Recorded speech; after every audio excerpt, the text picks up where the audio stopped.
దేశం ఇప్పుడు క్లిష్ట పరిస్థితుల్లో ఉందంటూ ఏళ్ల కిందట సీనియర్ నటుడు ఒక సినిమాలో చెప్పిన డైలాగ్ ఇప్పటికీ మన చెవుల్లో మారుమోగుతుంటుంది.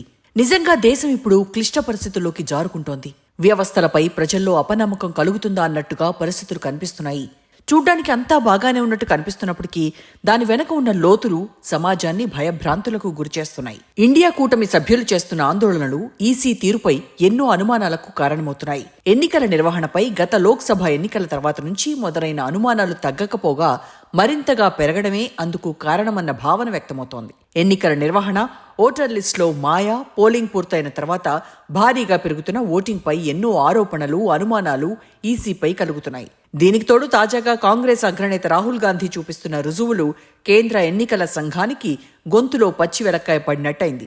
ఆరోపణలు వస్తూనే ఉన్నాయి, కానీ సమాధానం రావటం లేదంటూ విమర్శల జడి ఎక్కువవుతోంది. ఈసీ ఎంత కప్పిపుచ్చుకోవాలని చూస్తున్నప్పటికీ ఏదో జరుగుతోందన్న భావన ప్రజల్లో కలుగుతోంది. దేశంలో ఎన్నికల సంఘం ఇంత దయనీయ పరిస్థితిలో ఉందా అంటే అవునని అనిపిస్తున్నాయి తాజా పరిణామాలు. కేంద్ర ప్రభుత్వంతో ఈసీ అధికారులు కుమ్మక్కు ఎన్నికల ఫలితాలను ప్రభావితం చేస్తున్నాయన్న విమర్శలు రోజురోజుకు పెరుగుతున్నాయి. 2024 ఎన్నికల సమయంలో ఎన్నికల్లో అవకతవకలంటూ పార్టీలు గగ్గోలు పెట్టాయి. లోక్సభ ఎన్నికలతో పాటు జరిగిన ఏపీ, ఒడిశా ఎన్నికలపై పెద్ద ఎత్తున విమర్శలొచ్చాయి. ఫలితాలపై నాటి పాలకపక్షాలు, ప్రస్తుత విపక్షాలు ఎన్నెన్నో ఆరోపణలు చేశాయి. అదేదో ముందుగా ఇలా ఇద్దామని ప్లాన్ చేసుకున్నారా అన్నట్టుగా ఒడిశా ఎన్నికల ఫలితాలు దేశ రాజకీయాలను షేక్ చేశాయి. అసెంబ్లీ ఎన్నికల్లో బీజేపీకి 40.07% ఓట్లు, 1,64,827 ఓట్లతో 78 అసెంబ్లీ సీట్లొచ్చాయి.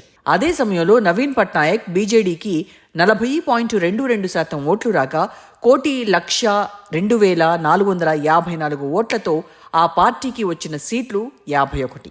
ఇది అసెంబ్లీ చిత్రం కాగా, ఇక లోక్సభ కూడా ఒకసారి చూద్దాం. ఒడిశాలో 21 ఎంపీ స్థానాలుంటే బీజేపీకి 20, కాంగ్రెస్ పార్టీకి 1 స్థానం వచ్చింది.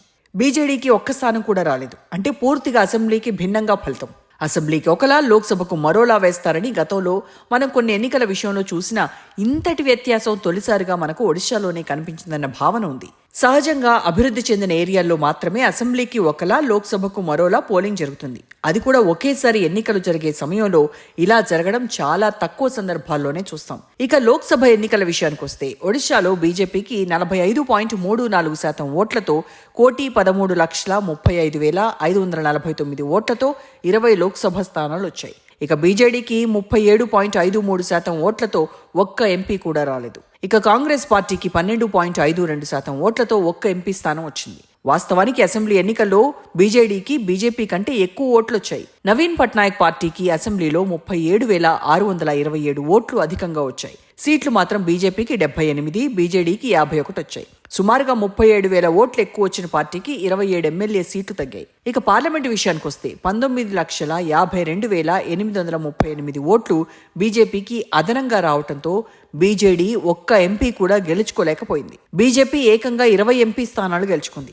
గత లోక్సభ ఎన్నికల ఫలితాల తర్వాత కేంద్రంలో బీజేపీ సర్కార్ కేవలం మిత్రపక్షాల మద్దతుతోనే ప్రభుత్వం ఏర్పాటు చేసింది. 20 ఎంపీలు తగ్గుంటే సీన్ మరోలా ఉండేది. అదే సమయంలో 2019 ఒడిశా లోక్సభ ఎన్నికల్లో బీజేడీకి 12 సీట్లు రాగా బీజేపీకి 7, కాంగ్రెస్ పార్టీకి 1 స్థానం వచ్చింది. అదే అసెంబ్లీ ఎన్నికల్లో బీజేడీ 44.71% ఓట్లతో 112 సీట్లు గెలుచుకోగా బీజేపీకి 32.49% ఓట్లతో 23 స్థానాలు మాత్రమే వచ్చాయి. ఇక కాంగ్రెస్ పార్టీకి 16.12% ఓట్లతో 9 స్థానాలు వచ్చాయి. 2019, 2024 ఫలితాలు పూర్తి తారుమారు సిచ్యువేషన్ మన కళ్ళకు కడుతున్నాయి. ఇదే పరిస్థితి ఏపీలోనూ ప్రస్ఫుటంగా కనిపించింది. ఇలాంటి పరిస్థితుల్లో ఈసీ స్పందించి ప్రజల్లో అనుమానాలు తొలగిస్తే అది సమాజానికి ఎంతో మేలు చేసినట్టు అవుతుంది. పూర్తి భిన్నంగా ఫలితాలు రావడంతో ఎన్నికల ఫలితాల తర్వాత వైసీపీ అధినేత జగన్మోహన్ రెడ్డి మాట్లాడిన మాటలు మన చెవుల్లో ఇంకా మారుమోగుతూనే ఉంటాయి. ఆంధ్రప్రదేశ్లో కేవలం 11 ఎమ్మెల్యేలు గెలిచిన వైఎస్ఆర్ కాంగ్రెస్ పార్టీ 4 ఎంపీలు గెలవటం, అది కూడా 1 ఎమ్మెల్యే గెలవని తిరుపతి నియోజకవర్గం ఎంపీగా ఆ పార్టీ అభ్యర్థి గెలవటం కూడా ఆశ్చర్యాన్ని, అనుమానాన్ని కలిగించాయి. ఇలా చెప్పుకుంటూ పోతే 2009లో ఉమ్మడి ఆంధ్రప్రదేశ్లో వైఎస్ రాజశేఖర రెడ్డి ఆధ్వర్యంలో కాంగ్రెస్ పార్టీ అధికారంలోకి వచ్చిన బొటాబొటీ మెజారిటీతో 156 స్థానాలతో అధికారంలోకి వస్తే 33 ఎంపీ స్థానాలు భారీగా గెలుచుకొని రికార్డు సృష్టించింది. కానీ ఇక్కడ ఇప్పుడు వస్తున్న లెక్కలు మాత్రం పూర్తి భిన్నంగా కనిపించడంతోనే అసలు సమస్య వస్తోంది. అధికారంలో ఉన్న పార్టీ ఏమో ఈవీఎంలు కావాలంటోంది. ప్రతిపక్షంలో ఉన్న పార్టీ ఏమో బ్యాలెట్ కావాలంటోంది. గెలిస్తే ఒకలా, ఓడితే మరోలా అన్నది ఇప్పటికీ మిస్టరీగా మిగులుతోంది. ఈవీఎంలు ట్యాంపర్ చేసేందుకు అవకాశాలున్నాయని, ఎలక్షన్ మేనేజ్ చేస్తానంటూ మనుషులు వస్తున్నారంటూ కూడా రాజకీయ ఉద్దండులు చేసిన వ్యాఖ్యలు ఇంకా మన చెవుల్లో మారుమోగుతూనే ఉన్నాయి. సుప్రీంకోర్టు సైతం ఇలాంటి ప్రశ్నలే వేసింది. గెలిచినప్పుడు ట్యాంపరింగ్ కాలేదని, ఓడితే ట్యాంపర్ అయ్యాయని ఎలా అంటారంటూ పార్టీలను తూర్పారబట్టింది. అయితే ప్రజాశాంతి పార్టీ నాయకుడు కేఏ పాల్ మాత్రం ఈవీఎంలు ట్యాంపర్ చేయొచ్చని సుప్రీంకోర్టులో వాదించారు. టెక్నాలజీ వాడటంలో దిట్టగా ఉన్న ఎక్స్ సీఈఓ మస్క్ సైతం ఈవీఎంలను ట్యాంపర్ చేయొచ్చని కూడా చెప్పారు.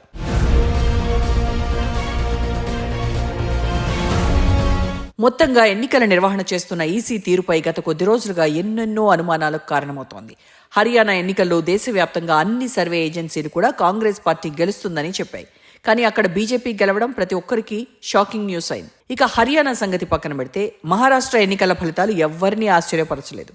ఊరు పేరు లేని శివసేన షిండే పార్టీ, అజిత్ పవార్ నేషనలిస్ట్ కాంగ్రెస్ పార్టీలు సీట్లు గెలవటం భారతదేశ చరిత్రలో వండర్స్లోకెల్లా వండర్ అన్న భావన ఉంది. దశాబ్దాలుగా పాతుకుపోయిన పార్టీలను కాదని బీజేపీతో కలిసిన రెండు పార్టీలు ఎన్నికల్లో ఓట్లు తెచ్చుకోవడం, సీట్లు గెలవడం పైన ఎన్నో అనుమానాలున్నాయి. అక్కడ ఏం జరుగుతుందో ప్రతిరోజు కాంగ్రెస్ అగ్రనేత రాహుల్ గాంధీ చెబుతూనే ఉన్నారు. ఇలాంటి పరిస్థితుల్లో అసలేం జరిగింది? వస్తున్న ఆరోపణలకు ప్రభుత్వ పెద్దలు గాని, ఈసీ పెద్దలు గాని సమాధానాలు ఇవ్వాలి. విమర్శలపై వివరాలు వెల్లడించాలి. మహారాష్ట్ర లోక్సభ ఎన్నికల్లో కూటమి పైచేయి సాధిస్తే, అసెంబ్లీ ఎన్నికల్లో దిక్కుమొక్కులేని పార్టీలు, చీలిక పార్టీలు సీట్లను గెలవడం అసాధారణ పరిణామంగా కనిపిస్తోంది.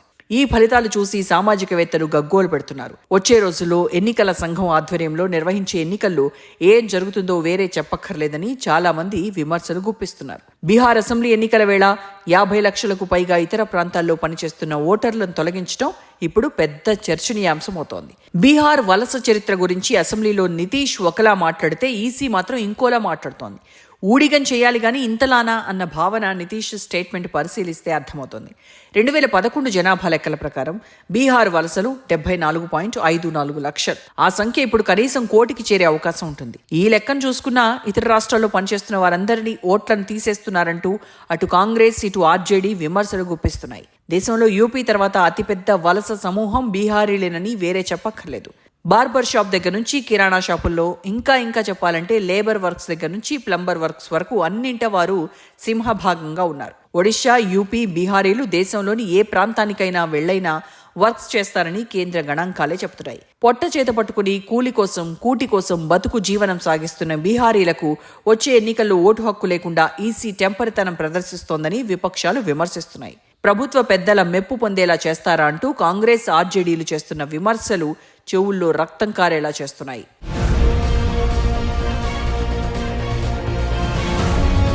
బీహార్లో ఓటర్లను తొలగించడం, కొత్తగా కావాల్సిన విధంగా యాడ్ చేసుకోవడం సిగ్గు ఎగ్గు లేకుండా అన్న భావనను విపక్షాలు వ్యక్తం చేస్తున్నాయి. ఇది ఇప్పుడు పెద్ద ప్రజాస్వామ్యానికి పెద్ద శాపంగా పరిణమించిందని మండిపడుతున్నాయి. ఎన్నికల కమిషన్ తీరు సుప్రీంకోర్టు హెచ్చరిస్తున్నా సరే మారలేదన్న ఆక్రోశం వెళ్లగక్కుతున్నాయి. ప్రజాస్వామ్యాన్ని నిలబెట్టేందుకు తాము పోరాడుతూనే ఉంటామని కాంగ్రెస్ నాయకుడు రాహుల్ గాంధీ ఢిల్లీ నడివీధుల్లో సవాళ్లు విసురుతున్నారు. ఢిల్లీలో విపక్ష ఎంపీల పోరాటం దేశ ప్రజలను ఆలోచింపచేస్తోంది.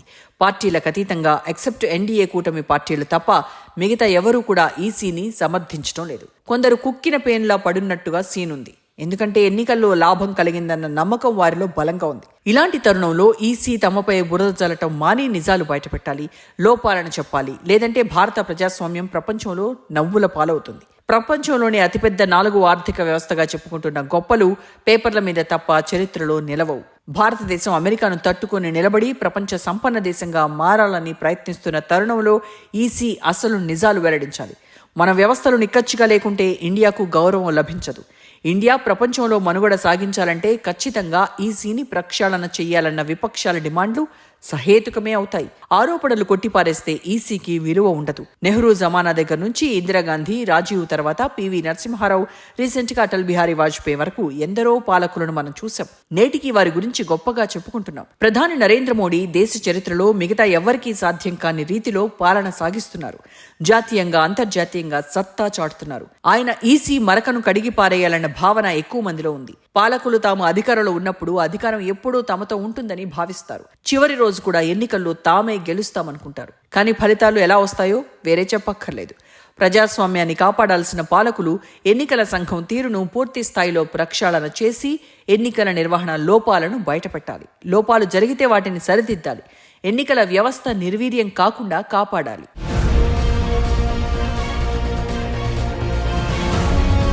ఆగస్టు 7న లోక్సభలో ప్రతిపక్ష నేత రాహుల్ గాంధీ బెంగళూరు సెంట్రల్ లోక్సభ నియోజకవర్గంలోని మహదేవ్పుర అసెంబ్లీ ప్రాంతంలో వ్యవస్థాగత ఎన్నికల మోసం జరిగిందని సంచలన ఆరోపణలు చేశారు. మహదేవ్పురలో 1,02,050 నకిలీ తప్పుడు ఓట్లు చేర్చినట్టు ఆయన ఆరోపించారు. ఈ సంఖ్య 2009 నుంచి నిరంతరం గెలుస్తున్న బీజేపీ అభ్యర్థి పీసీ మోహన్ ఈసారి సాధించిన 32,707 ఓట్ల మెజారిటీ కంటే నకిలీ తప్పుడు ఓట్లు 3 ఎక్కువన్నారు రాహుల్ గాంధీ. పీసీ మోహన్ 4 సార్లు ఎంపీగా గెలిచారు. 2009 నుండి ఈ స్థానాన్ని వరుసగా గెలుచుకుంటున్నారు.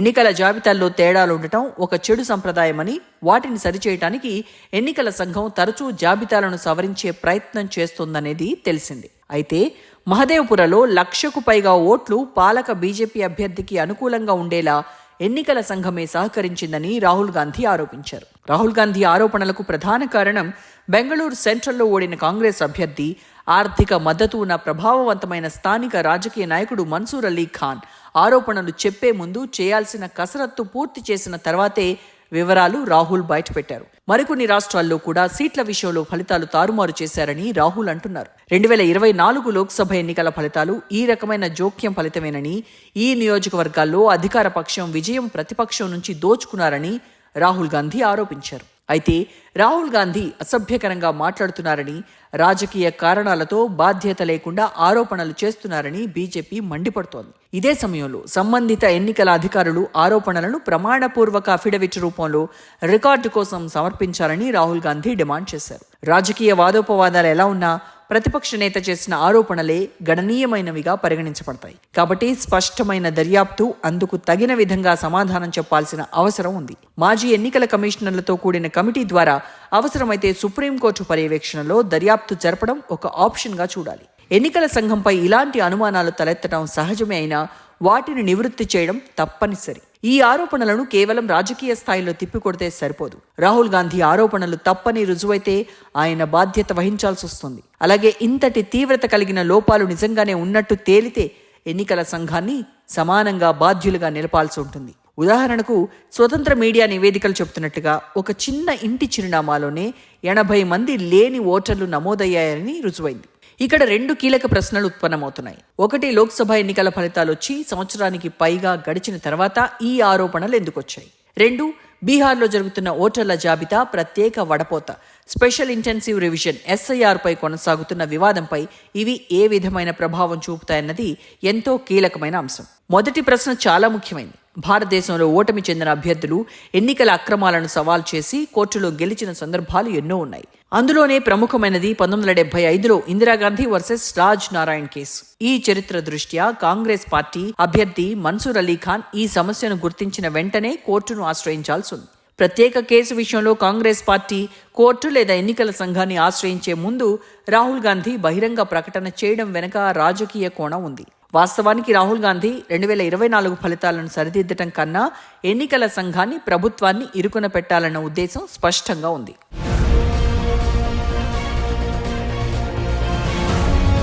ప్రతిపక్షం లక్ష్యం ఎన్నికల సంఘంతో కలిసి పనిచేసి దానిని మెరుగుపరచడం కావాలి. కానీ దాని ప్రతిష్టను దెబ్బతీయటం, బలహీనపరచడం ఉద్దేశం కాకూడదు. ఇలా చేయడం ప్రమాదకరమే కాకుండా దీర్ఘకాలిక దుష్ప్రభావాలు కూడా కారణం కావచ్చు. అయితే కాంగ్రెస్ మాత్రం ఎన్నికల సంఘంపై యుద్ధ పంథాలో నడుస్తూ ఆ సంస్థను నడిపిస్తున్న వ్యక్తులపై విశ్వాసం కోల్పోయినట్టు చెబుతోంది. ఇదే ఎన్నికల సంఘం ఆధ్వర్యంలో కాంగ్రెస్ కొన్ని విజయాలను సాధించింది. 2023లో కర్ణాటకలో అద్భుత విజయం, అలాగే 2024లో తెలంగాణ, కేరళ విజయాలు, అలాగే తమిళనాడులో DMKకు, పశ్చిమ బెంగాల్లో TMCకి వచ్చిన విజయాలను గమనించాలి. కాబట్టి ఎన్నికల సంఘంపై పూర్తి స్థాయి దాడి అతిగా అనిపిస్తోంది. ప్రతిపక్షం ప్రధాన లక్ష్యం బీహార్లో జరుగుతున్న ఓటర్ల జాబితా ప్రత్యేక వడపోత ప్రక్రియ ఎస్ఐఆర్ను అడ్డుకోవడమే. కానీ ఆశ్చర్యకరంగా రాహుల్ గాంధీ తాజా ఆరోపణలు ఆ దిశగా సాగటం లేదు. అంతేకాదు ఎస్ఐఆర్ ఒకటే కూడా ప్రతిపక్ష ఎజెండాలో లేదు. 2024 ఎన్నికల ఫలితాలను ఇండీ కూటమి ఒక విధంగా అంగీకరిస్తోంది.